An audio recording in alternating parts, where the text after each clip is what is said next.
Земята е мълчание, кораби, пластове и хладен гранит. Там долу в тъмното живота е дълбоко скрит.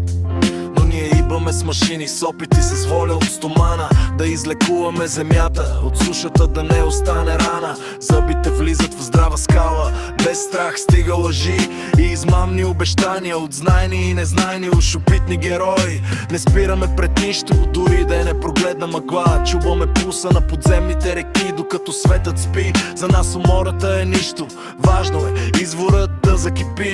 Виждаме в очите на клиента и тревога, и надежда плаха. Знаем колко трудно е, когато кладенците пресъхнаха, но хидролент не предава фронта. Ние сме тук до край. Да превърнем сухата пустиня в цъфтящ и жив земен